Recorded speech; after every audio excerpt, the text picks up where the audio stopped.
నీ తనువు నాదే చెల్లి పార్ట్ 6 ముందు ఎపిసోడ్ చూసి ఇది చూడండి. ప్రీతి మధ్యతరగతి కుటుంబం నుంచి వచ్చింది.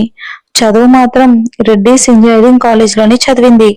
ఆమె టాలెంట్ తో ఆ కాలేజీలో సీట్ తెచ్చుకుంది. ఇంజనీరింగ్ అవగానే మంచి జాబ్ చేసుకుని తల్లిని చూసుకుంటూ మంచి అబ్బాయిని పెళ్లి చేసుకోవాలి అనుకుంది. బట్ ఆమెకు ఆ ఆశ తీరలేదు.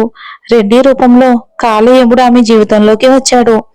ఎక్కడో మేడలో ఉండే రెడ్డికి మట్టిలో ఉండే ప్రీతి నచ్చడం ఏంటో ఎవరికీ తెలీదు. ఇక రెడ్డి గురించి ఇంకొక డేంజర్ థింక్ ఏంటంటే, బాబు గురించి చెప్పుకుంటే శాడిజం కు బ్రాండ్ అంబాసిడర్. దేశంలోనే టాప్ పొజిషన్ లో ఉన్న companies Reddy companies. Software companies మొదలు రెడీమేడ్ క్లాత్ వరకు, ఫుడ్ ఫ్యాక్టరీ నుంచి బ్యూటీ ప్రొడక్ట్ వరకు ఎవ్రీథింగ్ రెడ్డిష్ పేరుతోనే పబ్లిష్ అవుతాయి.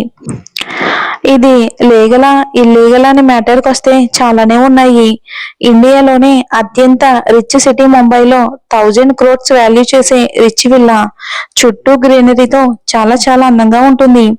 ఆ ఇంట్లో 6 feet హైట్ లో శాడిస్టిక్ రెడ్డికి అన్నలా ఉంటాడు జితేంద్ర. ఆయన సూటు బూటులో కిందకు వస్తూ ఉంటే చూసేవారు ఆయనకే సైట్ కొట్టొచ్చు అనుకుంటారు. ఇక Menaka Preethi, the great Indian business women, next election లో సీఎం బరిలో ఉన్నది.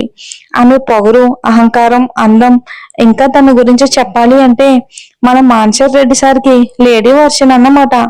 ఇంత సాడిస్టిక్ ఫ్యామిలీలో మన అమాయకమైన ప్రీతి అడుగు పెడుతుంది అంటే అది అసలు ఏ మాత్రం మామూలు విషయం అయితే కాదు. మేనక అహంకారం, ప్రీతి అందం, అమాయకం. ఇక ఈ తల్లి కొడుకులు కలిసి కోడల్ని సాధిస్తారేమో. రాజీవ్ రెడ్డి కంపెనీస్ తర్వాత అంతే పాపులర్ అండ్ బ్రాండ్ ఏదైనా ఉందంటే అది కేవలం రాజీవ్ కంపెనీస్ మాత్రమే. రాజీవ్ అంటేనే మేనకకు మంట. ఇద్దరు ఆ జన్మ శత్రువులు. వాళ్ళ మధ్య పచ్చగడ్డ వేస్తే బొగ్గన మండుతుంది. అంతలా రగులుతూ ఉంటారు. వారి పగ మామూలుదైతే కాదు. 100 ఏళ్ల నుంచి తరతరాలుగా వంశ పారపర్యంగా వచ్చినట్లుంది వాళ్ళ మధ్య పగ. ఇక ప్రీతి రాజీవ్ డాటర్ అని తెలిస్తే మరి ఆవిడ రియాక్షన్ ఏంటో మేనకది. బట్ మాన్సార్ మాత్రం ఆమె వెంటపడి వేధిస్తున్నాడు. అనవసరంగా ఇరుక్కుంది పాపం ప్రీతి. 1 year బ్యాక్ అమెరికా నుంచి ఇండియా వచ్చాడు. పెళ్లి చేసుకోమని జితేంద్ర ఆర్డర్ వేశాడు రెడ్డిని. బాబుకు ఆడదంటే అలుసు కదా, మనీ ఇచ్చి ఎంజాయ్ చేసే డాల్, ఆట బొమ్మగానే చూస్తున్నాడు. పైగా రోజుకో అమ్మాయితో. ఇక ఇలా కుదురుగా ఒకటే అమ్మాయితో రోజు గడపడం అంటే చాలా చిరాకు. పైగా బేబీస్ అంటే కూడా ఇంట్రెస్ట్ లేదు. అందుకే మ్యారేజ్ పై ఇంట్రెస్ట్ కూడా లేదు. జితేంద్రతో డాడీ నాట్ ఇంట్రెస్టెడ్ అని చెప్తే ఆయన అస్సలు వినలేదు. అందుకే నచ్చిన అమ్మాయి కోసం వెయిట్ చేస్తున్నా అనేసరికి ఓకే అన్నాడు జితేంద్ర. మంచి అమ్మాయి కోసం చూస్తూ ఉంటే మేనక మాత్రం ప్రపంచంలో ఉన్న అందగత్తులను కొడుకు కోసం తెప్పించా స్వయంవరం అరేంజ్ చేసింది. ఒక మోడల్ కి అసిస్టెంట్ గా వచ్చింది ప్రీతి. ముంబై సిటీలోనే టాప్ రిచ్ హోటల్ అది. ఇక అది కూడా రెడ్డి వాళ్ళదే. హోటల్లో ఒక ఫ్లోర్ అంతా గ్రాండ్ గా అరేంజ్ చేసి ఉంది. మేనక ఒక సైడు, రెడ్డి ఏమో ఒక సైడ్ ఉంటే విలన్ బాబు మాత్రం అదంతా గిట్టినట్లు ఇంకో సైడ్ ఉన్నాడు. వచ్చిన ఒక్కొక్కరుగా తమ హావభావాలను చూపిస్తూ ఉంటే మేనక మిస్మరైజ్ అవుతూ చూస్తూ ఉంది. రెడ్డికి చిరాగ్గా ఉన్న నచ్చిన గర్ల్స్ నెంబర్ తీసుకుని పార్ట్ టైం బెడ్రూమ్ డ్యూటీకి బుక్ చేశాడు. జితేంద్ర కూడా అక్కడే ఉన్నా ఆయనకి ఏమాత్రం ఎవరూ నచ్చలేదు. చక్కగా చీర కట్టులో హావభావాలతో అందంగా ఉన్న ఇండియన్ గర్ల్ కావాలని ఉంది ఆయనకి. బట్ ఈ ముంబైలో దొరుకుతుందా, అంత మంచి అమ్మాయి ఉంటుందా అనేదే అతని ఆలోచన. ఇక పెంట మొహాలను చూసి చూసి బోర్ కొట్టింది. ఒకటి నేచురల్ గా లేదనుకుంటూ పక్క రూమ్ లోకి వస్తున్నాడు. హాల్ కి రెడ్డి ఇచ్చిన రూమ్ కి మధ్యలో హైదరాబాద్ నుంచి వచ్చిన మోడల్ ఉంది. ఆమె బ్యాగ్ మోస్తూ అక్కడ వరకు వచ్చింది ప్రీతి.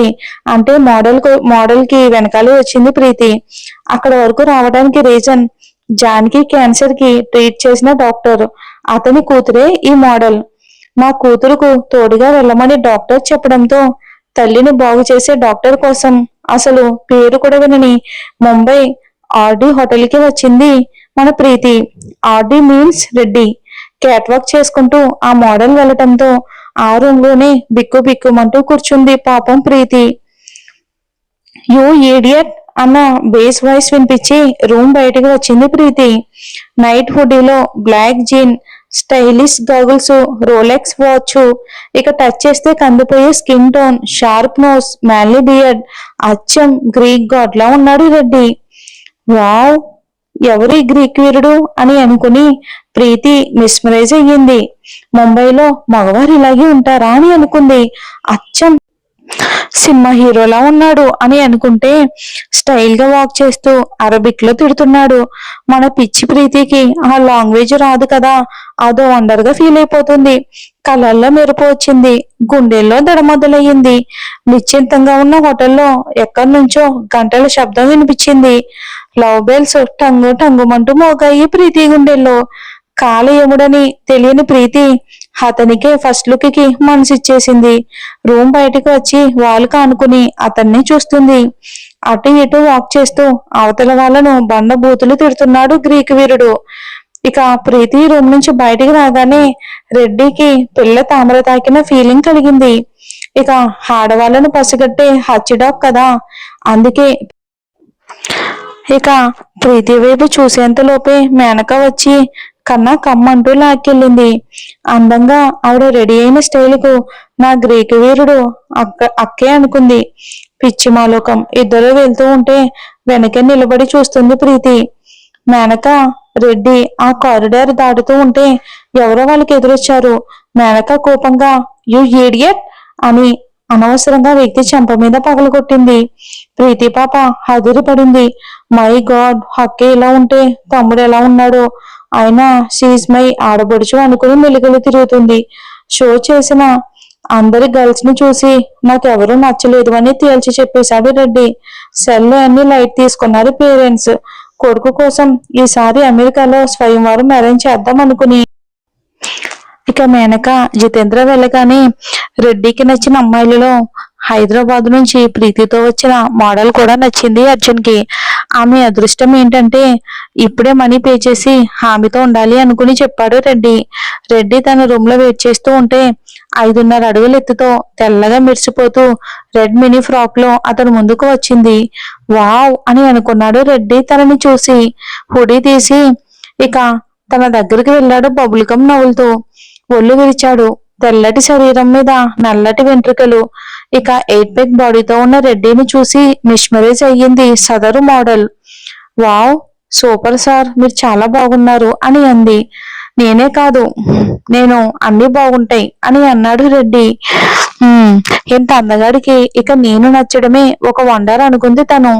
ఇక నా లైఫ్ తిరిగినట్టే అని అనుకుంటూ క్యాట్ వాక్ తో రెడ్డి ముందుకు వాలింది. ఏ మూవీ ఆఫర్ అయినా ఇస్తారేమోనని. ఇక ఏదైనా సరే 1 టైం, నెక్స్ట్ టైం నీ ఫేస్ పోరు కొడుతుంది అని రెడ్డి అనగానే సార్ అంటే లైఫ్ లాంగ్ కాదా అని అంది ఆ మోడల్. ఆహా అని గట్టిగా నవ్వాడు రెడ్డి. మ్యారేజ్ అంటేనే బోర్. మామ్ కోసం ఇలా నాకు బెనిఫిట్ ఉంటుందని నచ్చిన అమ్మాయిలతో ఒక 10 నిమిషాలు ఉండొచ్చు కదా అని అంతే కొంచెం బేస్ వాయిస్ లో అంటుంటే రెడ్డిని ఆశ్చర్యంగా చూసింది ఆమె. ఆర్ యు రెడీ అని సీరియస్ గా అడిగాడు. ఓకే చెప్దామని. ఒకసారి అయితే ఏంటి, ఇంత అందగాడు మళ్ళీ మళ్ళీ దొరుకుతాడా? ఎనీవే ఏదో ఏదో ఒకటైతే ఇస్తాడుగా అని అనుకుని రెడీ సార్ అని అంది అతను ముందుకొచ్చి ఆ మోడల్. ఇక్కడ ప్రీతి రెడ్డి ఆలోచనలకు బ్రేక్ వేసి ఆ మోడల్ కోసం వెతుకుతుంది. మేడం ఏంటి ఇంకా రాలేదు అని రూమ్ కు లాక్ చేసి షో జరిగిన హాల్ కి వెళ్ళింది. అక్కడ పెద్దగా జనం లేరు. లంచ్ టైం అయ్యింది. షో కూడా అయిపోయింది. మేడం ఇక్కడ లేరేంటి అనుకుని టేబుల్ సర్దుతున్న ఒక అతన్ని అడిగింది. మా మేడం ని చూసారా అని. అతను లేదు అనడంతో అసహనంగా ప్రీతి ఇంకొక వైపుకు వెళ్ళింది భయంగా. ఎటు వెళ్లారు మేడం అని మెసేజ్ చేసింది. ఆమె నుంచి నో రిప్లై. బిక్కు బిక్కుమంటూ ఒక్కొక్క రూము చూసుకుంటూ ఉంది. మళ్ళీ ఆమెకు కాల్ చేసింది. రూమ్ లో రెడ్డి అమాంతం తనని హత్తుకున్నాడు. అప్పుడే కాల్ వచ్చింది ఆ మోడల్ కి. రెడ్డి ఒక్కసారిగా తన ఫోన్ సౌండ్ కి చిరాకు పడుతూ ఉంటే ఆమె ఫోన్ ఇక ఆఫ్ చేసింది. ప్రీతి భయంగా అన్ని రూములు వెతుకుతూనే ఉంది. కనిపించిన వారిని పాపం తన గురించి అడుగుతూనే ఉంది. రూమ్ లో రెడ్డిని చూసి ఆమెను తాకగానే ఇద్దరికి హాయిగా అనిపించింది. ఇంకా ఇంత అందగాడితో నేను ఉండడం ఒక వరం అనుకున్నామే. ఫ్యూచర్ లో నాకు చాలా అవసరం వస్తుంది అనుకుంది. అందుకని మొత్తం అంతా కూడా ఫోన్ లోనే రికార్డ్ చేసింది విత్ సౌండ్ తో. ఏంటి ఈ మేడం నా మీద అసలే కోపం కదా, నన్ను ఇలా వదిలేసి వెళ్ళిందా ఏంటి, నేను ఎలా హైదరాబాద్ వెళ్ళాలి అని అనుకుంటూ భయంగా అన్ని రూమ్లు చూస్తూ ఫైనల్ గా ఆ మోడల్ ఉన్న రూమ్ చూసింది. రెడ్డి ఉన్న రూమ్ కి వచ్చే ముందు తన హై హీల్స్ ను రూమ్ బయట వదిలింది తను.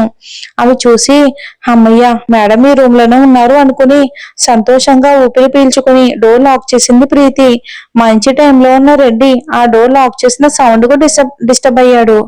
మరి చూద్దాం ఏం జరుగుతుందో. మీకు స్టోరీ నచ్చుతుందో లేదో కామెంట్ చేయండి. నచ్చకపోతే ఇక్కడితో ఆపేస్తాను. స్టోరీ అయితే ముందు ముందు చాలా బాగుంటుందండి. ఇంకా చాలా రకాల క్యారెక్టర్స్ అయితే వస్తాయి.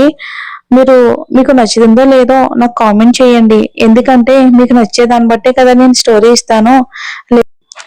కాబట్టి స్టోరీ నచ్చితే జెన్యున్ గా కామెంట్ చేయండి. Thanks for watching. అందరికీ కూడా హ్యాపీ శివరాత్రి శుభాకాంక్షలు.